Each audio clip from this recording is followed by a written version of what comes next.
दिगंबरा दिगंबरा श्रीपाद दिगंबरा दिगंबरा दिगंबरा श्रीपाद दिगंबरा दिगंबरा दिगंबरा श्रीपाद दिगंबरा.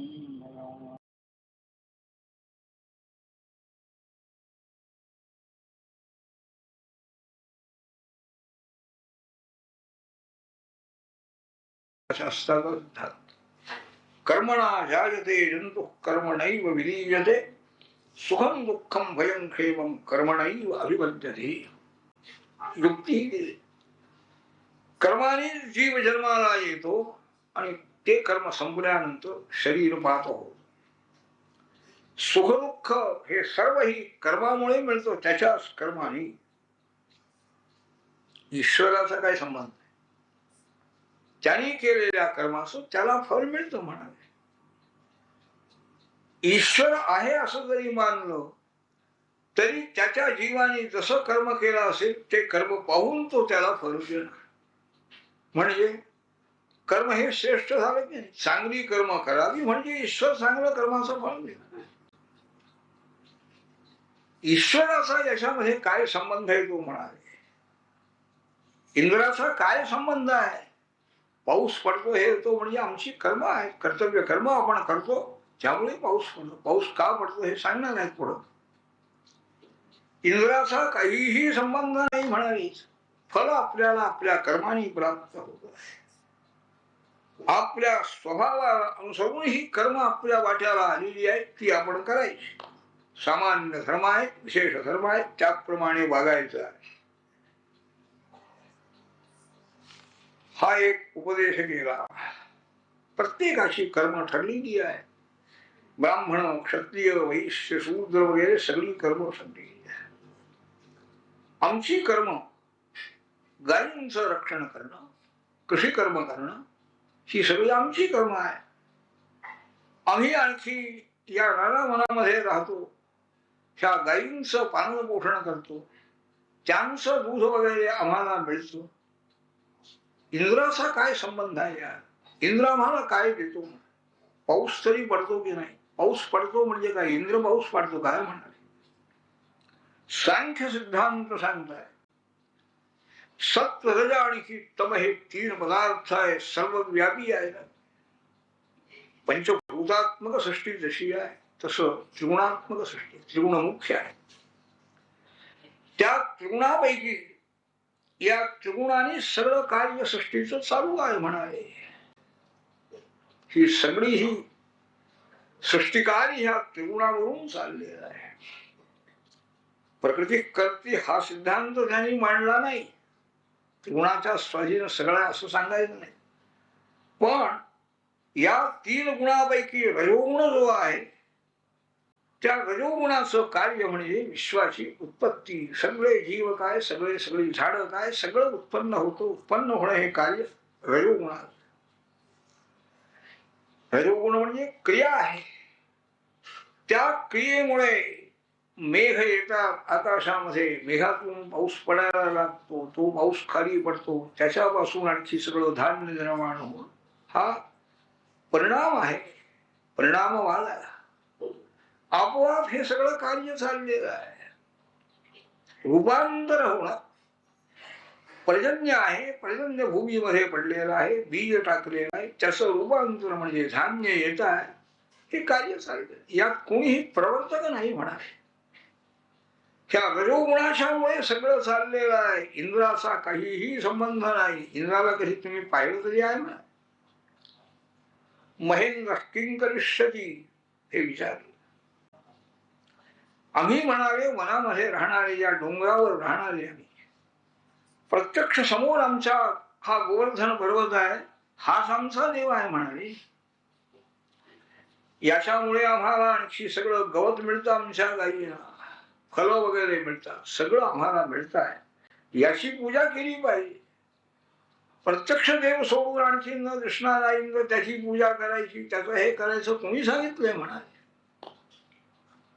इंद्राची परीक्षा पाहण्याकरता हा निरीश्वरवाद मांडलेला आहे. सांख्य ही निरीश्वरवादी आहे मीमांसकही सर्व वेदावर त्यांची श्रद्धा आहे, नास्तिक नाही आहे. पण प्रत्येकाने आपलं आपलं कर्तव्य कर्म केलं पाहिजे, धान्य निर्माण केलं पाहिजे, कृषी केली पाहिजे, गोरक्षण केलं पाहिजे. हे आमचं कर्तव्य आम्ही केलं पाहिजे.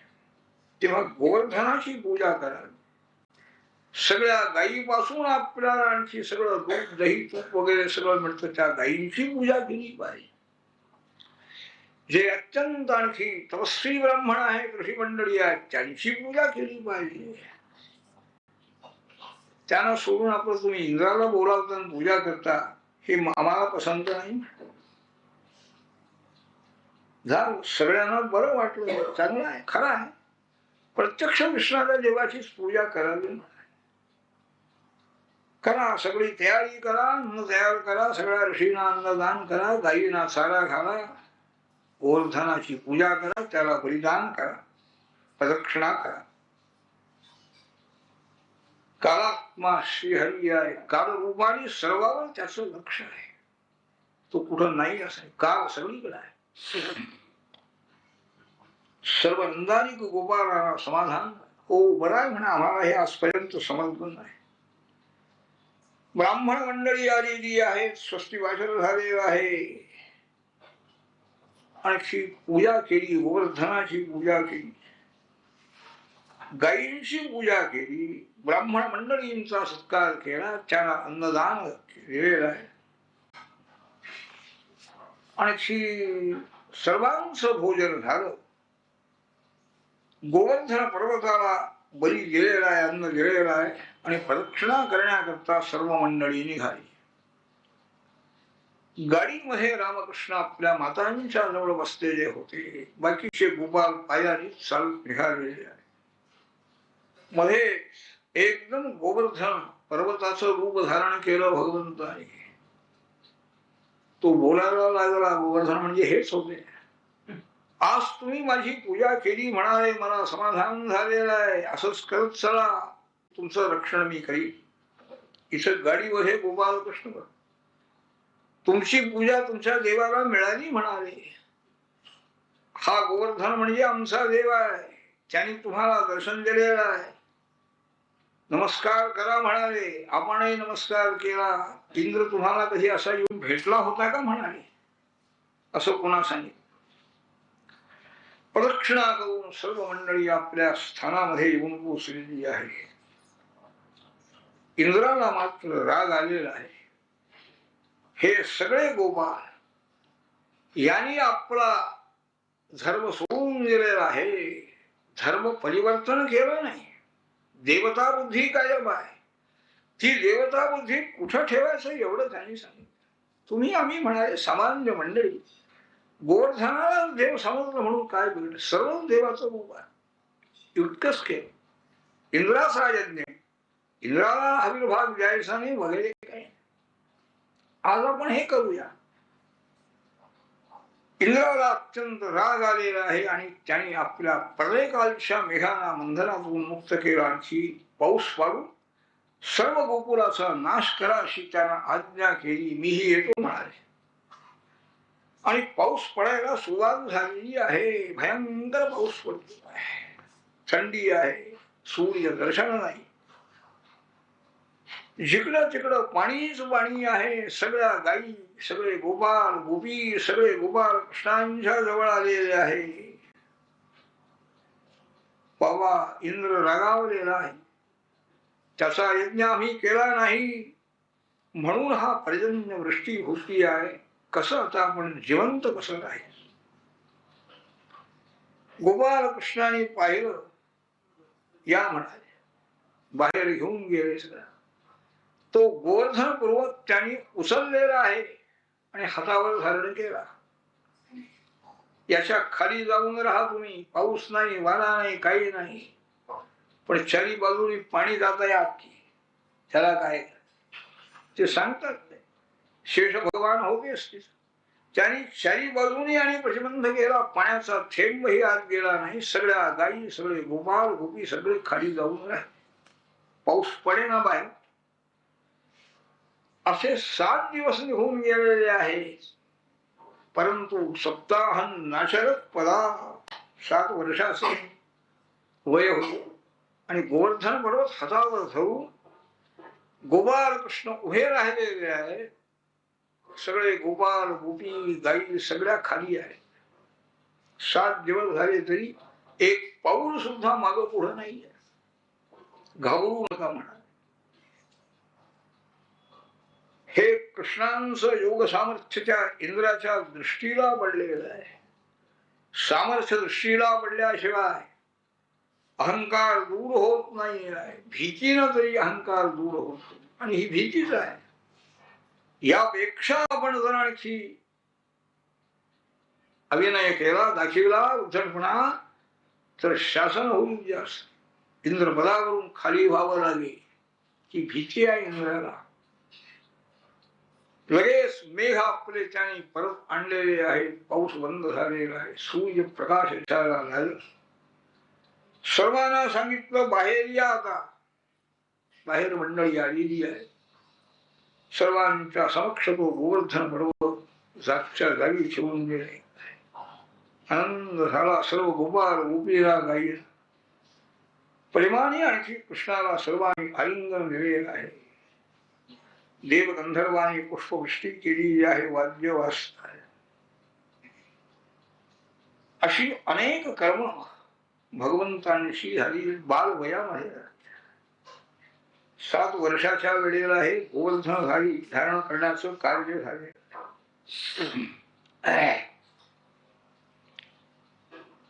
गोपाळ मंडळी आणि बोलत बसलेली असताना त्यांनी नंदाला विचारलं, नंदा हा तुझा मुलगा कोण आहे बाबा? काय केवढं विलक्षण कर्म याचं सामर्थ्य किती आहे? पूजना राक्षसीला याने मारलो. त्या वायुरूपी असुराचा नाश केला. 1 महिन्याचा असताना त्याने वायुरूपाने नेलं होतं, त्याचा नाश केला. अर्जुन वृक्षाच्या मध्ये उखळ घेऊन गेला. ते अर्जुन वृक्षही खाली पडलेले आहे. अघासुराचा नाश केला. बकासुराचा नाश केला. अशी विलक्षण सामर्थ्य संपन्न ही मुलं आहे. कोण आहे ती? 7 वर्षाचा मुलगा आणि एवढा पर्वत त्याने हातावर धारण करून आमचं रक्षण केलं म्हणाले. किंवा तुझा मुलगा आमच्यासारखा मानव नाही आहे, कोणीतरी लोकोत्तर परमेश्वराचा अंश आहे असा मानव. नंदाने सांगितलं खरं आहे ना.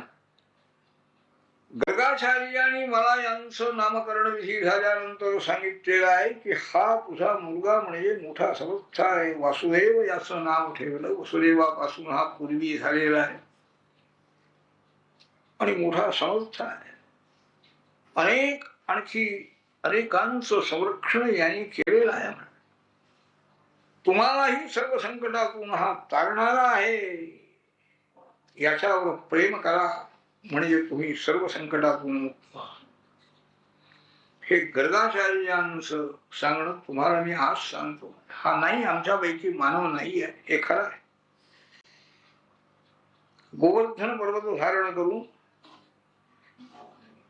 इंद्राच्या त्या पर्जन्य वृष्टीपासून सर्व ही गोपालांचं गायींचं संरक्षण भगवंताने केलं. इंद्राचा अहंकार दूर झालेला आहे आणि तो क्षमा मागण्याकरता एकांतामध्ये आलेला आहे. पायावर मस्तक ठेवले क्षमा मागतो आहे की भगवंता आपलं सामर्थ्य हे मी विसरून गेलो म्हणाले. अहंकारामुळे आणि त्यामुळे आज माझ्या हातून हा अपराध घडलेला आहे, क्षमा करा. भगवान श्रीहरी म्हणाले इंद्रा मया ते कार्य भगवन मखभंगोनुगृह्णता मदनुस्मृते नित्यम मत्तस्येन्द्रश्रियाभृशम. स्पष्ट होत इंद्रा तुझा यज्ञ मीच सांगितलं बंद करायला. तुझ्यावर मला अनुग्रह करायचा आहे, कृपा करायची. हे स्वर्गाचं ऐश्वर्य तुला मिळाल्यामुळे तू अत्यंत उन्मत्त झालास. आणि या बिचाऱ्या गरीब अशा प्राण्यांचा नाश करण्याचा तू प्रयत्न केलास म्हणाले. काय यांची काय शक्ती आहे तुझ्याकडून? पण तुलाही सामर्थ्याचा असा अहंकार धारण करून चालणार नाही. ते स्थान काही असं मारण्याकरता नाही आहे. शक्तीचा उपयोग असा करून उपयोग नाही. क्षमा ही शक्तानाम भूषणं क्षमा. खरा शक्ती संपन्न जो आहे त्याच्याजवळ क्षमा असली पाहिजे, ती तुझ्याजवळ नाही आहे. हा तुझा अहंकार मद दूर करायचा आहे. ऐश्वर्याचा मद ज्याला झालेला आहे त्याचं लक्ष माझ्याकडे जात नाही. तो आपल्याच अहंकारामध्ये आपल्या मदामध्ये निमग्न असतो. जा म्हणाले, आपला आपला अधिकार सांभाळा. दया धारण करून सर्वांचं रक्षण करा. त्रैलोक्याचं रक्षण करण्याचा अधिकार तुझ्याजवळ आहे हे लक्षात ठेव. ती गोमाता आलेली आहे, गोलोकातून कामधेनू. तिनंही आणखी देवाला सांगितलं, देवा आमचे इंद्र आपणच आहात. ह्या इंद्राने आमचा नाश करण्याकरता प्रयत्न केला, पण आपण होता म्हणून आम्ही सुरक्षित राहिलो. आमचा इंद्र, गाईचा इंद्र म्हणजे आपणच. गोविंद हे नाव त्यावेळेला मिळाले. गाईनं आपल्या दुधात भगवंताला अभिषेक केला. इंद्रानेही ऐरावताच्या सोंडेतून आकाशगंगेचं पाणी आणून अभिषेक केलेला आहे, पूजा केली. गोमाता ही निघून गेली गोलोकामध्ये आणि इंद्रही त्यांची अनुज्ञा घेऊन क्षमा मागून स्वर्गलोकामध्ये गेले. एकदा एकादशी होती. रात्री हा उठला नंद. स्नान करण्याकरता गेला मध्यरात्री. वरुणाचा दूत त्या वेळेला आलेला आहे नदीमध्ये. त्याने नंदाला ओढून पाण्यातून वरुण लोकामध्ये तो घेऊन गेला. अपरात्री गेलेला होता स्नानाला. नंद स्नानाला गेला आणि परत आला नाही. सगळ्यांना भीती उत्पन्न झाली. काय बुडाला काय नदीमध्ये म्हणते. भगवंतांच्या कानावर ही बातमी गेली. श्रीकृष्ण परमात्मा लगेच वरुण लोकामध्ये जाऊन पोहोचले. ज्ञानशक्ती आणि क्रियाशक्ती दोन्हीही अप्रतिम आहे. कधीही ज्ञानशक्ती नाहीशी होत नाही, क्रियाशक्ती तर काय आहे. वरुणाने लगेच सिंहासनावर बसून त्यांची पूजा अर्चा केली. नंद होत असते. माझ्या दूतांनी आपल्या पित्याला आणलं म्हणाले. त्याला काही माहिती नाही. आपण हा पिता घेऊन चला, क्षमा करा करा नाही. नंदाला घेऊन गोपाळ कृष्ण आले व नंदाने सांगितलं सर्वांना. काय म्हणाले, वरुणासारखे लोकबाळ कृष्णाच्या पायावर लोक ठेवतात. त्यांनी मला या ठिकाणी आणलं म्हणाले. वरुण लोकातून अनुभव त्यांनी सांगितलं. सर्व ही आणखी गोपाळांना ही इच्छा उत्पन्न झाली. हा साक्षात वैकुंठपती परमेश्वर आहे. याच्या वैकुंठ लोकाचं दर्शन, तो वैकुंठ लोक आम्हाला केव्हा तरी पाहायला मिळेल काय, अशी त्यांना इच्छा उत्पन्न झाली. भगवानही विचार करत आहे, यांना कशाला वैकुंठ लोक पाहायला मिळणार म्हणाले. अनेक जन्म आपल्या कर्माने जन्माला जातात, पुन्हा मृत्यू पावतात, पुन्हा जन्म आहे, सारखं याच्यामध्ये सापडलेले आहे. दाखवूया यांना. त्यांना आरंभाला ते आपलं स्वरूप ज्ञान त्यांना गेलं आणि वैकुंठ लोकही त्यांना दाखवला. ती दृष्टी दिली त्याला. सर्व ही गोपाळांना वैकुंठ लोक दिसलेला आहे. भगवंताचं ते स्वरूपही समजलेलं आहे आणि सर्वांना अत्यंत आनंद झालेला आहे. ही कृपा आणि भगवंताने त्यांच्यावर केली. शुकाचार्य आता रसक्रीडेचं आणखी चरित्र सांगत आहे. स्त्री पुरुष वगैरे हा भेद नाही परमेश्वराचा. सर्व सृष्टी ज्याने निर्माण केलेली आहे, सृष्टीचं कर्तृत्व ज्या परमेश्वराचं आहे, त्यात हा चांगला आणि हा वाईट असं काही भेद नाही. सर्वत्र समदृष्टी आहे. गोपींची इच्छा आहे रसक्रीडा व्हावी, त्यालाही संमती दिली भगवंत. गोपालांचं रक्षण करायचं, यांचंही रक्षण केलं पाहिजे. रक्षण याचा अर्थ त्यांच्या बुद्धीप्रमाणे मनाप्रमाणे त्यांना जर काही झालं, घडवून आलं तर त्यांचंही समाधान आहे. पौर्णिमा आहे, पौर्णिमेच्या दिवशी अश्विन महिन्यामध्ये यमुना तीरावर रात्रीच्या वेळेला भगवान गेलेले आहे एकटेच, आणि गायन करायला त्यांनी आरंभ केला. चंद्र उदयाला आलेला आहे, पूर्ण चंद्र आहे, आणि ते गायन त्यांचं सुरू झालं आणि तो आवाज इकडं गावामध्ये गोपींच्या कानावर पडलेला आहे. तो आवाज कानावरती पडल्याबरोबर एकदम तो काममोह जो आहे, अनंग दीपनम म्हणतात, अनंग वर्धनम, तो अनंग वाढलेला आहे चित्तामध्ये. गोपाळ कृष्णाला भेटण्याकरता गेलं पाहिजे. सर्व ही स्त्रिया घराबाहेर पडलेल्या आहे, काम सगळी टाकून दिली. धार काढायला काही गोपी बसलेल्या होत्या, ते भांड तिसच ठेवून निघाली. काही दूध आणखी चुलीवर ठेवताय, दूध तापविण्याकरता बसले, स्वयंपाक करताय. काही मुलांना जेवायला घालत आहे, पण सगळी कर्म टाकून दिलेली आहे, सोडून दिलेली आहे. आणखी निघाल्या त्या सगळ्या गोपी. कुणाचीही आज्ञा मान्य नाही. पती, पुत्र, पिता, भ्राता सगळे तसेच स्वस्थ राहिले. परमात्मा श्रीहरी हा आपला आणखी प्रिय आहे, तोच उपास्य आहे, त्याच ध्यान करायचं आहे. त्या मुक्त झालेल्या आहेत त्या प्रेमामुळे. तर राजांनी विचारलं, महाराज गोपींचं हे कर्म हे धर्म म्हणायचं का? कृष्णं विदुः परंकांतं तु ब्रह्मतया मुने गुणप्रवाह उपरमस्तासां गुणधियां कथं, हा प्रश्न आहे. गोपाळ कृष्ण म्हणजे एक राजपुत्र आहे, सुंदर आहे, एवढीच त्यांची दृष्टी आहे. ह्या बाह्य त्रिगुणात्मक पांचभौतिक शरीरावर त्यांचं प्रेम आहे. म्हणजे त्रिगुणात राहणाऱ्या गोपी आणि त्रिगुणातून बाहेर कशा पडल्या म्हणाले, संशय आहे.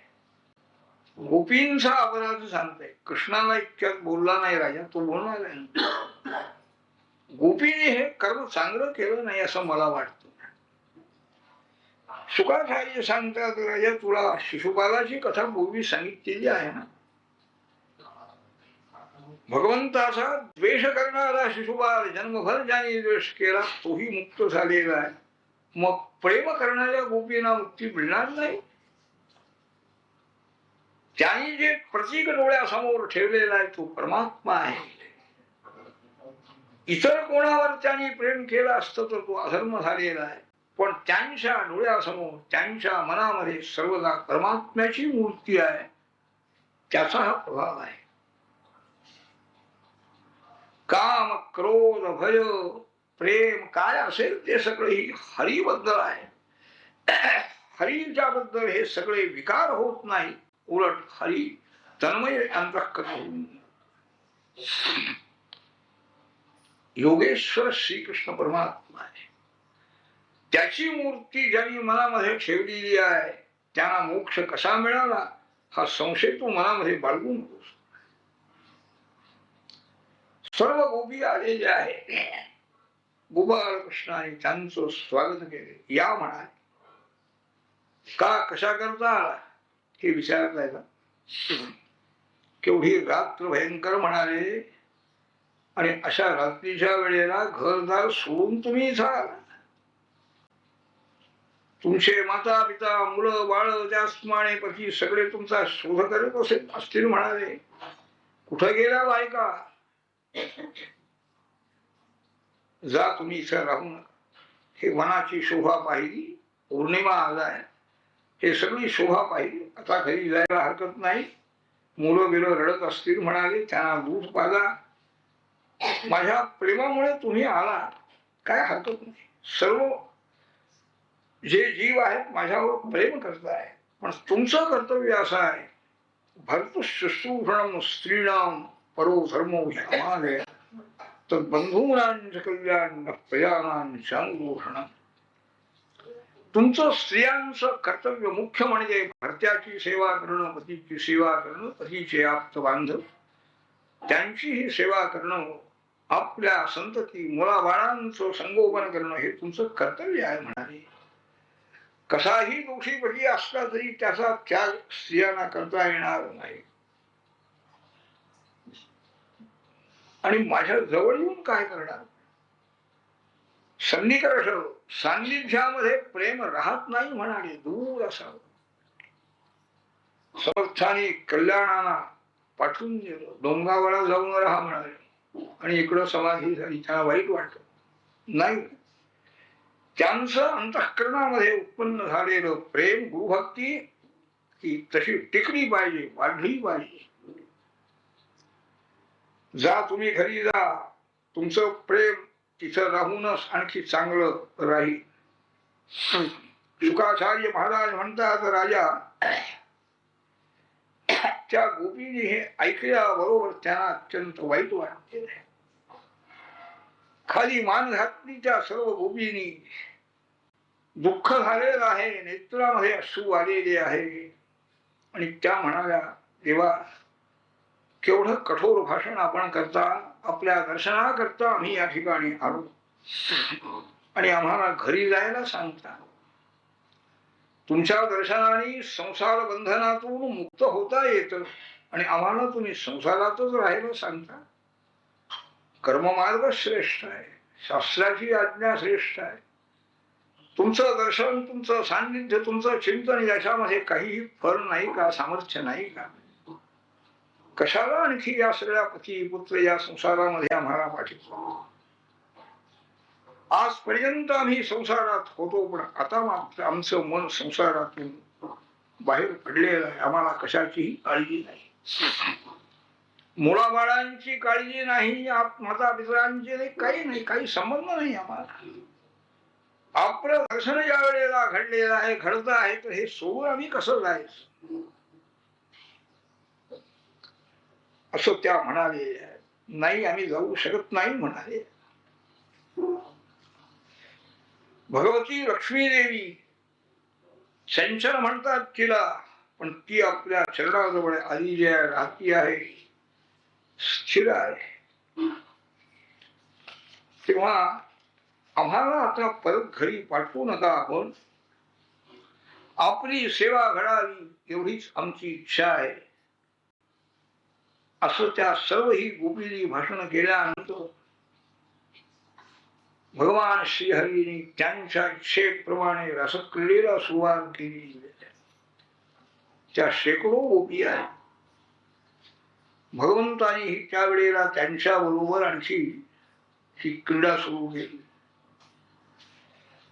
ही रसक्रीडा सुरू झाली. सर्व गोपींना प्रेम आहेच मनामध्ये, पण त्याच्यामध्ये अभिमानही थोडासा निर्माण होतो. आपण सुंदर गोपी आहोत, आमच्या मोह याला झालेला आहे, आमच्या ताब्यात झालेला आहे गोपाळ. हा अहंकार थोडासा उत्पन्न झाल्याबरोबर तो अहंकार दूर करावा आणि त्यांच्यावर प्रसाद करावा म्हणून गोपाळ कृष्ण एकदम दिसेनासे झाले. एकदम गोपाळ कृष्ण कुठं गेले, त्या सगळ्या घाबरल्या स्त्रिया. पाहताय कुठं गेले गोपाळ कृष्ण समजे ना त्यांना. आणखी प्रेमाचा उद्रेक इतका झालेला, इतकं प्रेम अंतःकरणामध्ये भरून आलेला, सगळं देहभानही राहिलेलं नाही. संसार सगळा विसरून गेला, सगळं विसरून गेलं आणि शोध करीत निघाल्या. झाडाला विचारताय, दृष्टो वः कच्चिद अस्वस्थ प्रक्षण जग्रोधनो मना नंत सुंदर गतो धृत्वा प्रेम हसावरोतने. हे अश्वत्थ वृक्षा, वटवृक्षा, आमचं मन हरण करू आणि घेऊन गेला म्हणाले गोपाळ कृष्ण. तो तुम्हाला भेटला का? कुठाने सांग. कामार्था ही प्रकृती कृपणा चेतना चेतनेषु कालिदास सांगताय. झाडाला विचारताय, तर झाडाने काय उत्तर द्यायचं? पण त्या प्रेमामध्ये आणखी निमग्न झालेल्या गोपी कृष्णाशिवाय त्यांच्या मनामध्ये काही नाही. कोणाला विचारावं कोणाला नाही भान नाही. योग्य अयोग्य विचार करण्यासारखी मनाची स्थिती नाही आहे. पुष्कळ दूर गेलेले आहे. पुढं गाढ अंधार आहे, दाट अरण्य आहे, तशाच परत आलेले आहे. कृष्ण लीला त्यांचं अनुसरण करत आहे, काहीतरी मनाचं समाधान करण्याकरता. आणखी शेवटी कृष्ण दर्शन झाला नाही म्हणून अत्यंत आणखी शोक झाला, वियोग दुःख झालेलं आहे. आणि त्या दुःखावेशामध्ये त्यांनी भगवान श्रीकृष्णांची प्रार्थना करण्याला सुरुवात केलेली आहे. कोणी म्हणणार आहे का गोपी गीत? जयति जय रिकामा.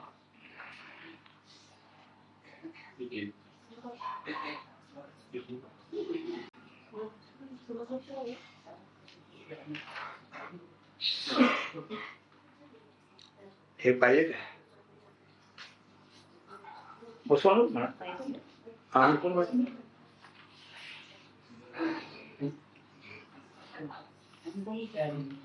राजा भाऊ आहे का ऐकतात?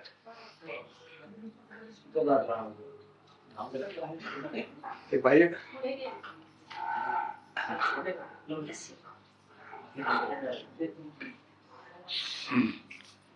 श्री गोपाल कृष्ण भगवान जयति तेऽधिकं जन्मना प्रजा श्रयत इन्दिरा शश्वदत्र हि दैतदृश्यतां दीक्षुतावकास् त्वयि धृतासवस् स्वां विचिन्वते शरयुगाशये साधुजातसत् सरसिजोदर श्रीमुषादृशा सुरतनाथ प्रेमे शुकदायिका वरदविघ्नतो नेहकिंवधा विषजलाप्ययात् व्याघ्राक्षसात् वर्षमारुदात् वैद्युतानलात् वृषमयात्मजात् विश्वतो भयात् ऋषभते वयं रक्षितामः न खलु गोपिका नन्दनो भवान् अखिलदेहिनाम् अन्तरात्मदु विघ्नसाक्षितो विश्वभूतये सखौ देवान् सात्वताम्बुले विरचिताभयं वृष्टिगुह्यते चरणमीयुषां संस्कृतेर्भयात् करसरोरुहं कान्तकामलम् शिरसि देहिनः श्रीकरग्रहम् व्रजजनार्तिहं वीरयोषिता निजजनस्मयध्वंसनस्मिता भज सखे भवान् किं करिष्मयो जलरुहाननं चारुदर्शय प्रणतदेहिनां पापकर्षणं तृणचलायुगं श्रीनिकेतनं हरिफलार्पितं ते पदाम्बुजं कृणुकुटे कृन्धिरुक्षयं मधुरया गिरा वल्गुवाक्यया बुधमनोज्ञया पुष्करे क्षण विधिकरीरिमा वीरमुनियति हृदयश्रीना प्याययस्वना तव कथामृतं तप्तजीवनं कविभिरीडितं कल्मषापहं श्रवणमङ्गलं श्रीमदाततं भुवि गृह्णन्ति ते भूरिदा जना प्रहसितं प्रियं प्रेमवीक्षणं विहरणं च ते ध्यानमङ्गलं रहसि संविदो या हृदि स्पृशः कुहकनो मनाः शोभयन्ति शरसि यद्व्रजा शारयन् पशून् नलिनसुन्दरं नाथ ते पदं शिरतृणाङ्कुरैः श्रीरतीतिनः कान्त गच्छति दिनपरीक्षये नीलकुन्तले वनविहारणं बिभ्रदावृतं घनरजस्वलं दर्शनं मनसि न स्मरं वीरयक्षसि प्रणतकामलं पद्मजाक्षितं धरणिमण्डलं श्रेयमापदि शरणपङ्कजं शन्तमञ्जते रमणमस्मरे स्वर्गयादिवन् सुरतवर्धनं शोकनाशनं स्वरितवेणुना सुष्ठुचुम्बितम् इतररागमे विस्मारणं वितरवीरमस्ते हरामृतम् अतति यद्भवान् बन्धिकाननं त्रुटियुगायते त्वामुपश्यताम् कुटिलकुन्तलं श्रीमुखं च ते जडवीक्षतां पक्ष्मकृदृशां भ्रातृबान्धवान् अतिविलङ्घ्यते चक्षुषागतां गतिविदस्तव गीतमूजितां कितवयोषिताः कस्त्यजन्निषि रहसि संविदं रुच्छयोदयं प्रहसिताननं प्रेमवीक्षणं बृहदुरश्रियो वीक्षधाते मुहुरतिस्पृहा मुह्यते मना व्रजवनौकसां यत्किरन्दते वृजिनहन्त्यलं विश्वमङ्गलं त्यजमनाक्षरस्त्वत्स्पृहात्मना स्वजनहृद्दुर्यां यन्निषूदनं यत्ते सुजातचरणां गृहस्थलेषु भीताशनैः प्रियधीमहिकर्कशेषु तेनाटवीमटसितं गतदेव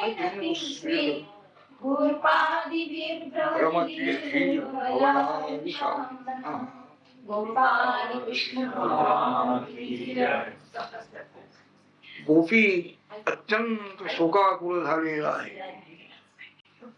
भगवंतांचं स्वरूप केव्हा आपल्याला दिसेल समोर होत असो ते गेलं दिसेन असो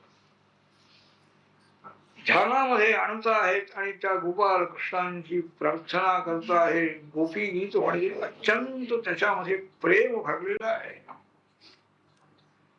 ज्ञानही आहे आणि प्रेमही आहे. गोपी नखरु गोपिका नंदनो भवान अखिल देहिनाम अंतरा.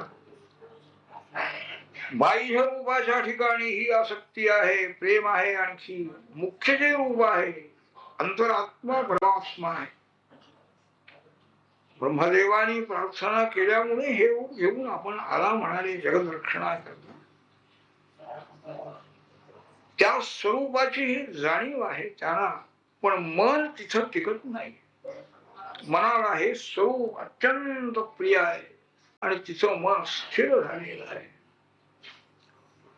भक्ती मार्गामध्ये समाधी लावण्याकरता प्रयत्न करावा लागत नाही आहे, वैराग्याकरता प्रयत्न करावा लागत नाही, इंद्रिय निग्रहाकरता प्रयत्न करायला लागत नाहीये. अंतःकरणामध्ये प्रेम भरलेला आहे गोपाल कृष्णांचा. संसार एकदम टाकून दिला त्याने, काही नाही. अनंत जन्माच्या वासना संसारामुळे अंतःकरणामध्ये उत्पन्न झालेल्या आहेत, दृढ झालेल्या आहेत, पण गेल्या. प्रेममय अंतःकरण आहे. भगवंताचं कथामृत हे संसार तप्त झालेल्या जीवांचं जीवन आहे म्हणा. हे सगळं जाणत आहे. भगवंताचे गुण, भगवंताचं ते रूप मनामध्ये अंतःकरणामध्ये अत्यंत आणखी स्थिर झालेलं आहे आणि ते दिसेन असं झालं म्हणून त्या रूपाचं दर्शन व्हावं अशी पुष्कळ प्रार्थना केलेली आहे. आपण जेव्हा वनामध्ये जाता, एक एक क्षण म्हणजे आम्हाला युगासारखा जातो आहे. संध्याकाळपर्यंत सारखं आपल्या मार्गाकडे लक्ष लावून आम्ही बसतो. आपलं दर्शन झालं म्हणजे समाधान. कोमल मृदू ऑपरेशन. अरण्यामध्ये आपण फिरता, आपल्याला दगड लागतात, काटे वगैरे लागतात, आमच्या मनाला अत्यंत आणखी व्यथा होतात म्हणाले, कारण तिथंच मन आहे ना. आपल्या शरीराची शुद्धी नाही आहे. काम करतायत, पाणी आणतायत, सगळं करतायत. आपल्या पायाला दगड लागला का, घुटला लागला का, काटा लागला, इकडं लक्ष नाही. त्या भगवंताचंच आणखी चिंता. पायाला काही झालं नसेल, दगड लागला नसेल ना, काटा लागला नसेल ना, असं आम्हाला वाटतं. देवा, पती, पुत्र, बंधू, आई, बाप सर्व संसार टाकून देऊन आम्ही तुमच्या जवळ आलो. आपल्या गायनाचा मोह आम्हाला झाला आणि आम्हाला एकदम टाकून देऊन तुम्ही गेला या रात्रीच्या वेळेला. हे योग्य आहे काय? हा विचार करा. अशी पुष्कळ प्रार्थना केली आहे आणि त्या रडू लागल्या. भगवान श्रीहरी प्रगट झालेले. एकदम त्यांच्या मनामध्ये उत्साह निर्माण झाला. प्रत्यक्ष भगवान समोर दिसल्याबरोबर त्या कुठल्या शोक गेला, सगळं झालं. शोकही त्यांना दिलेला आहे. भगवंतांचा वियोग झाल्यामुळे शोक झाला पाहिजे आणि रूप दर्शनाने आनंद झाला पाहिजे. इष्टसंयोग आणखी आपला इष्टवियोग आणि अनिष्ट संयोग जगामध्ये संसारामध्ये चाललेलं आहे, त्याच्याबद्दल सुख दुःख नको. जे आपल्याला पाहिजे ते नाहीच झालं म्हणून दुःख होतं आपल्याला. जे नको होतं दुःख ते मिळालं म्हणून दुःख होत आहे. काय करायचं? इष्टसंयोगही नको, इष्टवियोगही नको, अनिष्ट संयोग तिकडं त्याच्याबद्दल सुख दुःख नाही आहे त्यांना. ते सर्व भोगायचं काम चाललेलं आहे. संसारातल्या सुखदुःखाकडे लक्ष नाही आहे. पण आज भगवंताचं दर्शन होता होता एकदम आदर्शन झालं. हे फार किती जन्माने मिळालेलं हे सुख गेलं म्हणाले, याचं वाईट वाटत आहे. भगवान प्रगट झाले. सर्व गोपींच्या बरोबर त्यांनी रसक्रीडा सुरू केलेली आहे. त्या अत्यंत गौरवर्णाच्या गोपी आणि हे मेघश्याम आहे. दोन गोपींच्या मध्ये एक एक गोपालकृष्ण दिसायला लागले. तितकी रूप धारण केलेली आहे. आणखी त्या टिपऱ्या वाजवत आहेत, नृत्य करतायत, गायन चाललेलं आहे. असा तो बराच काळ आणखी खेळ झाला त्यांचा. पुढं सर्वांना घेऊन त्या नदी तीरावर आले. स्नान सर्वांनी केली आणि नदीच्या तीरावर वाळवंटामध्ये सर्व गोपी बसल्या. गोपाल कृष्णही बसला. गोपींना थोडा राग आला होता. काय म्हणाले, घरदार सोडून आम्ही आलो आणि याला आमच्या प्रेमाची किंमत नाही. त्या बोलायला लागल्या, भजतो भजनचे के एक एतरी विपर्ययम नो भयोश्च भजनचे के एतन्नो ब्रूहि साधू. नाव घेतलं नाही. काय गोपाळ कृष्णा जगामध्ये आपल्यावर प्रेम करणारे लोक त्यांच्यावर प्रेम लोक करतात असा एक वर्ग. त्यांनी प्रेम केलं आपण करायचं. दुसरा एक वर्ग असा आहे, प्रेम जरी केलं नाही आपल्यावर तरी आपण सर्वावर प्रेम केलं पाहिजे अशा बुद्धीनं सर्वावर प्रेम करणारे असा एक वर्ग आहे. एक वर्ग असा आहे, कोणी प्रेम करणारा असो न करणारा असो दोन्हीकडे पाहायचंच नाही, उपेक्षाच करायची म्हणाले असा एक वर्ग आहे. काय असं का म्हणाले जगाची स्थिती? गोपाळ कृष्ण सांगत आहे, मिथो भजन्ति ये सख्या स्वार्थैकांतोद्यमाहिते. परस्पर एकमेकाच्या उपयोगी पडणारे, एकमेकावर प्रेम करणारे दोघेही स्वार्थी आहेत म्हणाले. कुणाचे प्रेम करत त्यांनी केलं तर आपण काय. पण दुसरा जो वर्ग तुम्ही काढलेला आहे, दुसऱ्याच्या प्रेमाची अपेक्षा न ठेवताना आपण प्रेमाने वागायचं, हे खरं प्रेम, शुद्ध प्रेम आहे. माता पित्यांचं प्रेम हे आहे. मुलांनी कितीही अपराध केले, प्रेम केलं नाही तरी त्यांचं प्रेम काही कमी होत नाही, हे शुद्ध प्रेम आहे. तिसरा उपेक्षा करणारे म्हणून तुम्ही काढलं, त्याच्यामध्ये आणखी बरेच प्रकार आहेत म्हणाले. आत्मारामा शात्मकामा अकृतज्ञा गुरुद्रोहा, 4 वर्ग त्यात पडतात म्हणा. उपेक्षेनं वागणारे, बेफिकी आत्माराम, आत्मज्ञान संपन्न झालेले आहे, त्यांचं जगाकडे लक्षच नाही. कोण प्रेम करतो, कोण द्वेष करतो, काही लक्ष नाही. आत्म्याची ज्यांना इच्छा आहे, आत्मज्ञान व्हावाची इच्छा आहे, त्यांचंही लक्ष नाही. आत्मार्थे पृथ्वींजये, आत्मलाभ व्हावा म्हणून त्यांचा प्रयत्न झाला. अकृतज्ञ जे आहे, लोकांनी प्रेम केलं, उपकार केला, ते लक्षात सुद्धा ज्यांच्या येत नाही, कृतज्ञ जे आहे असा आहे, ते उपेक्षा करते.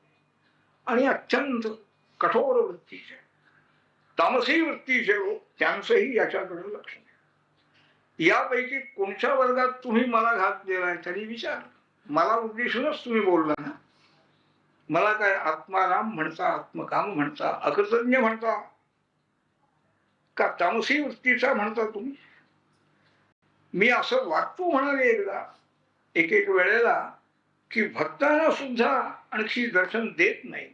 पण कारण काय, त्याचा हेतू आहे की त्यांचं प्रेम हे वाढावं. मी दिसलो समोर म्हणजे तेवढ्यापुरतंच प्रेम असणं हे काही खरं प्रेम नाही. त्यांची अनुवृत्ती राहिली पाहिजे. तुम्ही आणखी अदृश्य राहून मी तुमच्या अंतःकरणात किती प्रेम आहे हे मला पाहायला मिळालं म्हणाले परोक्ष रूपाने.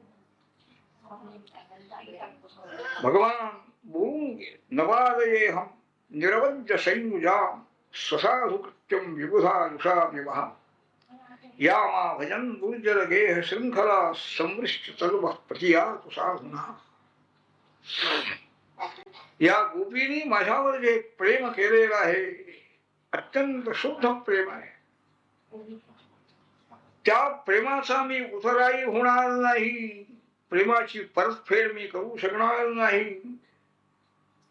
संसार शृंखला तोडून टाकल्या यांनी आणि माझ्या भजनाकडे लागलेल्या माझ्या ठिकाणी चित्त स्थिर केलं, त्यांनी केलेल्या प्रेमाचा मी उतराई होऊ शकत नाही.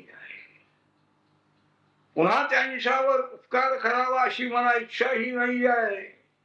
कारण उपकार करण्याची इच्छा होणं म्हणजे त्याच्यावर संकट यावं अशी इच्छा करण्यासारखं आहे. मारुती राजाला रामचंद्राने हेच सांगितलं, यत्तयो भक्तम हरे मय्येव जीर्णताम यातु यत्तयो भक्तम हरे. हनुमान, केवढा उपकार माझ्यावर तू केलेला. सीतेचा शोध लावलास, सेतुबंधन झालं, सर्वांना घेऊन आम्हाला घेऊन गेलास, अनेक राक्षस मारलेस.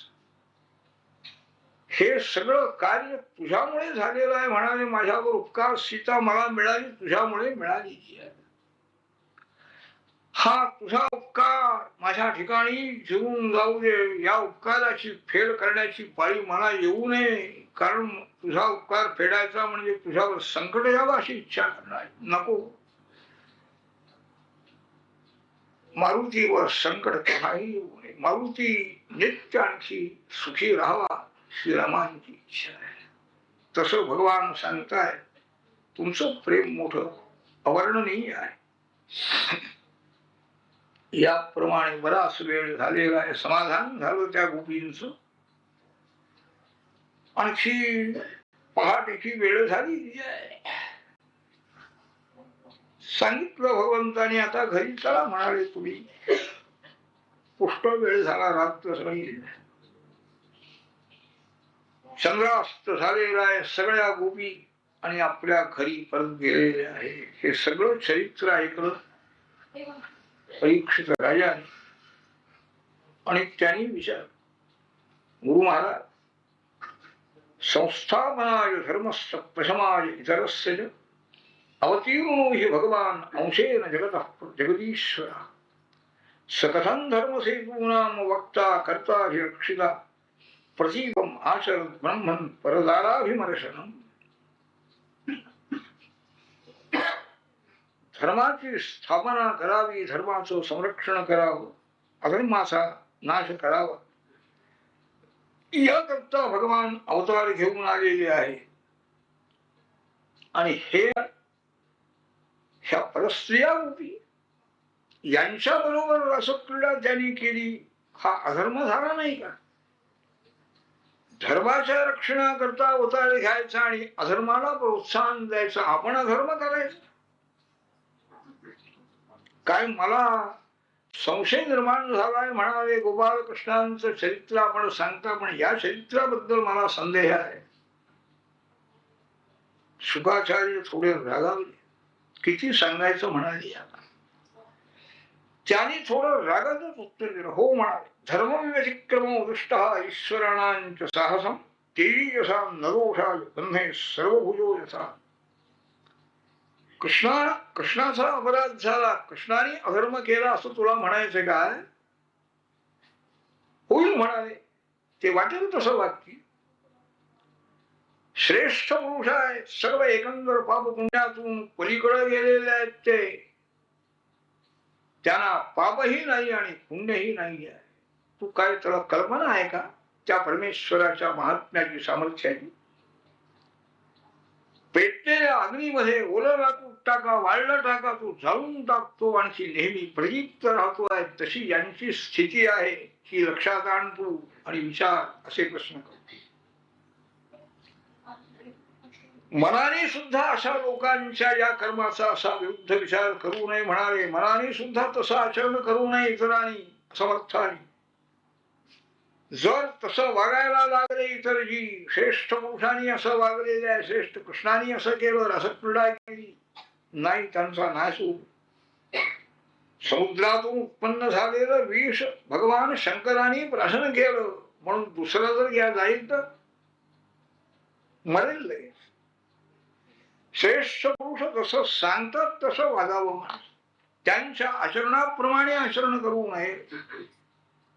जे त्यांचं वागणं असेल ते सुद्धा त्यातलं योग्य वाटेल मनाला तेवढंच वागावं. शास्त्राप्रमाणे अविरुद्ध असते तसं वागावं. त्या श्रेष्ठ पुरुषांना, ज्ञानी महात्म्याला पुण्य करूनही काही स्वार्थ मिळवायचा नाही, काही फल मिळवायचं नाही. आणि पाप जरी घडलं तरी त्यामुळे त्यांचं काहीही नुकसान होणार नाही. ही इतर ज्ञानी जीवांची अवस्था आहे. हा तर परमात्मा आहे, परमेश्वर आहे म्हणाले. सर्वही प्राण्यांचा अंतर्यामी परमात्मा आहे, सर्वांचा नियामक आहे. त्याला पाप पुण्याचा विचार करण्याचं कारण काय? जीवात्म्यांचा उद्धार करण्याकरता तो जन्माला आलेला आहे.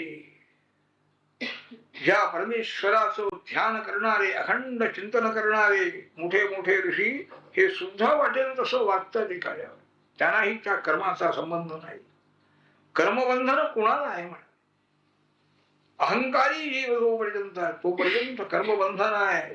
भेद ज्याला दिसतोय, चांगलं वाईट पाहणारा, त्याला बंधन आहे. सर्व गोपींच्या सर्व गोपालांच्या अंतःकरणामध्ये राहणारा जो परमात्मा आहे त्याची ही क्रीडा आहे. हा एक विचार मनामध्ये धारण कर म्हणा. सर्व प्राणीमात्रावर अनुग्रह करण्याकरता भगवान आलेले आहे, ते क्रीडा करतायत. त्या क्रीडा श्रवण करायच्या, आणखी त्याचं चिंतन करायचं आहे. गुणदोष दृष्टी त्याबद्दल कोणत्याही रीतीनं मनामध्ये हे त्याला समजावून सांगितलं आणि विचारलं, का रे राजा, तुझ्या लक्षात हे कुठं आलं नाही काय महाराज? सगळ्या स्त्रिया रात्रीच्या वेळेला घरदार सोडून गेल्या, ते गोपाल कुठं शोध करण्याकरता आले नाही? कुठं गेल्या बायका? शोध करण्याकरता येऊन त्यांनी इथं याच्यावर का पाहिलं नाही? त्या नदी तीरावर येऊन कृष्णाला शासन त्यांनी का केलं नाही? आमच्या बायका बरोबर असं क्रीडा करतोस तू म्हणून हे विचारलं नाहीस तू? काय झालं मा? काय झालं? नासूयन खरु कृष्णाय मोहितास्तस्य मायया मन्यमाना स्वपार्श्वस्थान स्वान स्वान दारान व्रजं कसा. सगळ्या गोपी घरातच आहेत हे त्यांना दिसत आहे. राग यायचं कारण काय? कुठं गेले नाही. गोपींचा जो दिव्य भाव आहे, प्रेमभाव, हा भाव याला भावाला म्हणतात. त्यांच्या भावाप्रमाणे त्यांना फळ देण्याचं भगवंताने ठरवलं आणि त्या गोपी घरातच आहेत, खऱ्या गोपी घरात. संत सखूबाईला पांडुरंगांचं दर्शन होण्याची तळमळ लागलेली आहे, पण पतीने आणि सासून कोंडून घातलेला आहे, कुरूप लावलेला आहे, तळमळती आहे. विचार पांडुरंग आलेले आहे, बाई जा, संत मंडळी निघालेली आहे, त्यांच्या बरोबर पंढरपूरला जाऊन पांडुरंगाचं दर्शन करून ये. सांगितलं, तिला बाहेर पाठवून दिलेलं आहे, ती गेली आनंदाने. आणि आपण त्या संत सखूचं रूप घेऊन त्या अंधार कोठडीमध्ये पांडुरंग आहे, तिची इच्छा पूर्ण केली.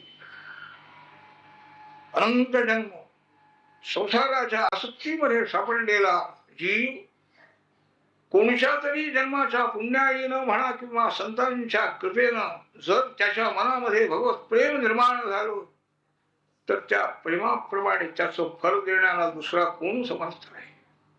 शास्त्र आड येणार नाही, व्यवहारही त्याला आड येणार नाही. संत सखू पांडुरंगांचं दर्शन करून मुक्त झाली.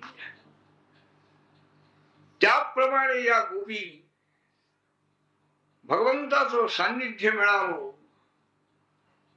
त्यांची सेवा घडावी, तन्मय व्हावं.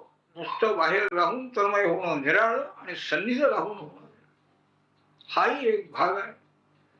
शृंगार रस जरी असला तरी त्या शृंगार रसामध्ये सुद्धा एक काही चित्ताची उन्नती होण्याचा एक मार्ग आहे. सर्व ही प्रेम म्हणा, सर्व ही सुख जे आहे ते या विषयापासूनच मिळत आहे अशी जरी कल्पना झाली तरी ते सुख किंवा तोही आनंद आत्मा आनंद आहे असा एक सिद्धांत आहे. विषय मिळाल्यानंतर, इच्छित विषय मिळाल्यानंतर चित्त स्थिर झालं आणि तो आनंद आत्म्याचा त्या चित्तामध्ये बसतो. विषयापासून आनंद मिळतच नाही आहे. विषय हे आनंददायक नाहीतच आहे, पण आनंद रूप जो परमात्मा आहे तोच जर चित्तामध्ये आलेला आहे, राहिलेला आहे, तर तो आनंद खरा आनंद आहे. कल्पना करायची, अंशभूत आनंद मिळतो तेवढे विषय इष्ट मिळाल्यानंतर पूर्ण आनंद मिळतो आहे. शा गोपी मनातून सगळा संसार विसरून गेल्या, संसार नियंत्रण करणारे वेदशास्त्र सगळं विसरून गेले. नरकाची भीती नाही, कशाची भीती नाही, लोकनिंदेची भीती नाही, संसाराची भीती नाही. घरातून काढून टाकू देत. काय करणार? आमचं अंतःकरण जर परमेश्वराकडे गेलेलं आहे तर आम्ही वळवायचं कसं पाठीमाग? हे विचार मनामध्ये आहे आणि आपण निंद्य मार्ग नाही आहे आमचा हा विश्वास आहे. भगवंताची अनुमती आहे त्याला ना. बाह्य दृष्टीनं राजांनी विचार केलेला आहे. त्या परस्त्री आहे त्यांच्याबरोबर क्रीडा करणं हे श्रीकृष्णाला कसं सो. पण त्यांची मनोवृत्ती कशी आहे. सर्व ही विश्व आपलं प्रतिबिंब आहे. सर्व जीव म्हणजे प्रतिबिंब रूप आहे. सर्व ठिकाणी एक ईश्वर आहे. मी सर्वत्र आहे. हे तुम्हा आम्हाला येईल का बाबा राजा. हे मनामध्ये वाटेल का. ज्यांच्या मनामध्ये सर्वात्मभाव निर्माण झालेला आहे त्यांची मनोवृत्ती निराळी. आणखी हा भाव झालेला नाही आहे. अज्ञानामध्ये जोपर्यंत बुद्धी मन गुंतवून राहिलेला आहे तोपर्यंत हा सगळा भेद आहे. पाप पुण्य स्वर्ग नरक वगैरे सगळे त्यागलेला आहे.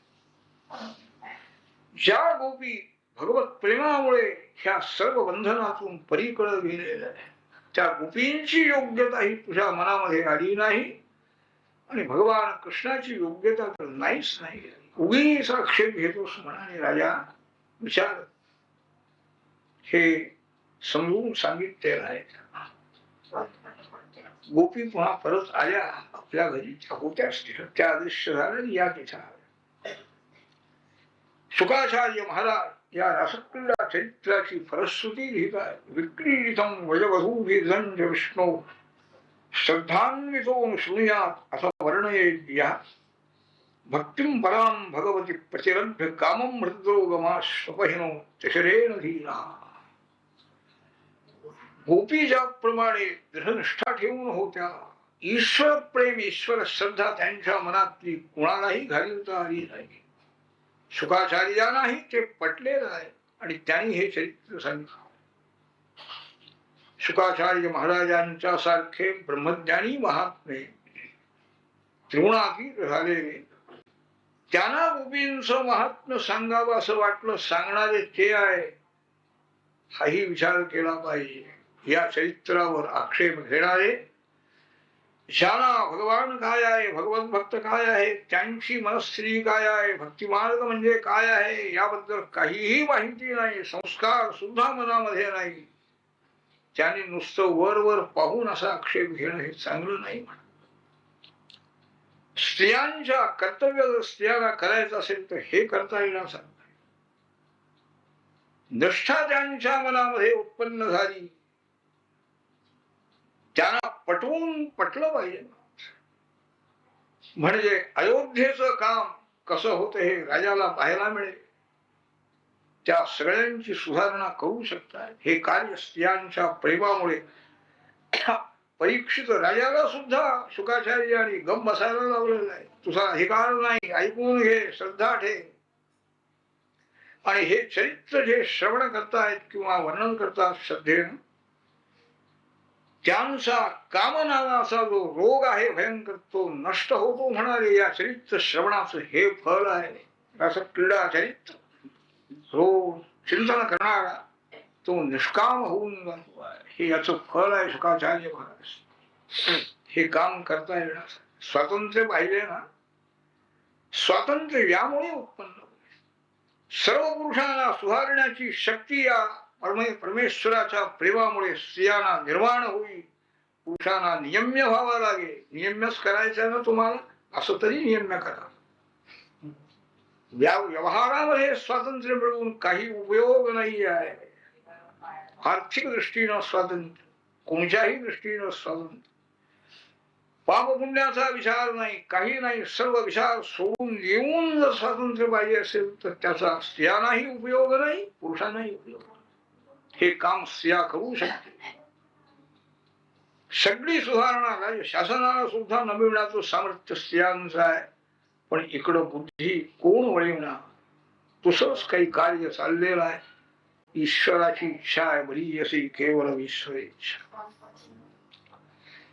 शुकाचार्य सांगतात राजा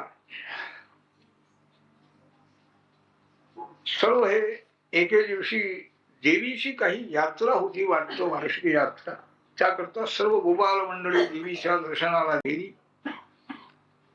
तिथंच मुक्काम त्याने केला. रात्रीच्या वेळेला नंद निसरलेला असताना एक अजगर आला आणि त्याने त्या नंदाचा पाय धरून त्याला तो ओढून न्यायला लागला. तो ओरडायला लागला. अनेक गोपाल धावून आले, काठ्या मारतायत, पेटलेली लाकडं त्याच्या अंगावर टाकतायत, तरी त्याने सोडलं नाही. भगवान गोपाळ कृष्ण आले, पाय लावला त्याला नुसता. एकदम त्याचं सर्व शरीर पडलेलं आहे आणि तो दिव्य स्वरूप त्याला मिळालेलं आहे. विद्याधर होता, सुदर्शन विद्याधर.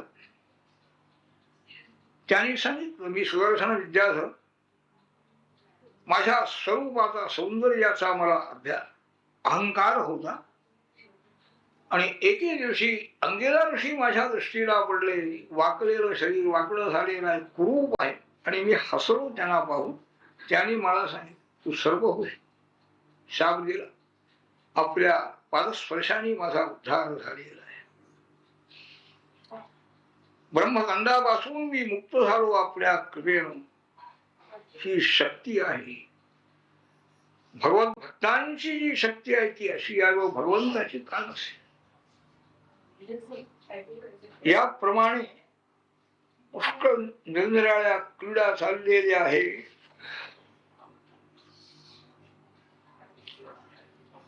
दिवसभर गोपाळ कृष्ण राम सगळे आणखी अरण्यामध्ये असायचे. ह्या सगळ्या गोपी कामधाम आटपून बसायच्या आणि भगवंताच्या लीलांचं वर्णन करायचं. मनाचं समाधान आहे. आणखी दिवसभर आणखी त्या गोपिकांनी गायन करावं लीला. पुढं कंसाच्या आज्ञेप्रमाणे एक अरिष्टासुर आलेला आहे. वृषभाचं म्हणजे बैलाचं रूप धारण करून आणि तो गोकुळामध्ये आला. फिरतो आहे, व्यसन नाही, काही नाही, ओरडतो आहे. सगळे घाबरलेलो, गाई बैल गोपाळ सगळे आणखी घाबरून गेले. श्रीकृष्णाला शरण गेले. श्रीकृष्ण बाहेर पडलेले आहेत. त्याला हाक मारली त्या अरिष्टासुराला, वृषभाला. यांना कशाला भीती दाखवितोस म्हणाले, माझ्या समोर येतो. काय तुझं सामर्थ्य आहे नाही. मित्राच्या खांद्यावर एक हात ठेवला, आणखी त्याला आव्हान केलेलं आहे, बोलावलेलं आहे. तो शिंग पुढं करून मारण्याकरता धावून आला. आल्याबरोबर त्याशी दोन शिंग धरली आणि त्याला जोराने मागं ढकलून गेलेला आहे. पडला तो, पुन्हा उठलेला आहे आणि पुन्हा धावत धावत आलेला आहे. आल्याबरोबर त्याच्या शिंगाला धरून त्याला खाली पाडलं. भगवत शरीर जसं एखादं ओलं वस्त्र पिळावं तसं संबंध शरीर सहज पिळून टाकलं. म्हणजे प्राण जाण्याला काय वेळ लागला. गत प्राण झाला तो अरिष्टासूर. अरिष्टासुराचा नाश झाला ही बातमी कंसाला समजली. एक एक दैत्य जातो म्हणाले त्या गोकुळामध्ये आणि मारला जातो. कोण आहे हा, हे रामकृष्ण कोण आहे. तो कंस विचार करीत बसला असताना नारद मुनी आकाशातून त्या राजसभेमध्ये आले. या नारदा, पूजा केली. नारद त्याला सांगण्याकरता, कार्य कंसा, तुला हे रामकृष्ण कोण आहेत अजून कळलं नाही म्हणा. तुझं हेर खातं काय करतंय, कुठलं हेर खातं म्हणा काय. अरे देवकीचा जो 8वा मुलगा आहे तोच कृष्ण आहे आणि रोहिणीचा मुलगा हाही देवकीचा 7वा मुलगा आहे. आणि यशोदेला झालेली मुलगी ही देवकीची मुलगी तू समजलेला आहेस. ती आकाशात निघून गेली देवीच्या रूपामध्ये. वसुदेवाने तुझ्या भीतीमुळे ही आपली दोन्ही मुलं नंदाच्या जवळ ठेवलेली आहेत. नंदाला सुद्धा हे माहिती नाही, मग तुला कुठलं माहिती आहे. कंस उठला रागाने, तलवार उपसली. आत्ताच्या आत्ता वसुदेवाला ठरवा. नारद म्हणाले, फार शहाणा असं म्हणाले, वसुदेवाला मारून काय करणार. तुझे शत्रू जे आहेत त्यांच्याकडे लक्ष देशील का वसुदेवाकडे लक्ष? लगेच पुन्हा वसुदेव देवकींची रवानगी तुरुंगामध्ये झाली. देवाचं पालक होणं फार कठीण आहे. सान्निध्य पाहिजे देवाचं. हे सगळं दुःख भोगण्याची तयारी पाहिजे. आरंभी दुःख, नंतर दुःख, शेवटपर्यंत. शेवटी ही देव सोडूनच गेली, कुठं बरोबर नाही. कंसाला हे खरी हकीकत समजल्याबरोबर त्याचे प्रयत्न सुरू झाले. किशी नावाच्या दैत्याला त्यांनी आज्ञा केली, जा गोकुळामध्ये जा आणि त्या रामकृष्णांचा नाश करून ये. सगळ्या आपल्या मंत्रिमंडळांना बोलावलेलं आहे. नंदाच्या गोकुळामध्ये वसुदेवाची 2 मुलं रामकृष्ण आहेत असं आज मला नारदांच्याकडून कळलेलं आहे म्हणाले. त्यांच्यापासून माझं मरण हे देवानी ठरवलेलं आहे. त्यांना बोलवून इथं आणायचं आहे आणि त्यांचा नाश करायचा. सर्व मल्लांना बोलवा म्हणाले. मल्लयुद्ध या ठिकाणी व्हायचंय, कुस्त्या व्हायच्या ठरलेलं आहे.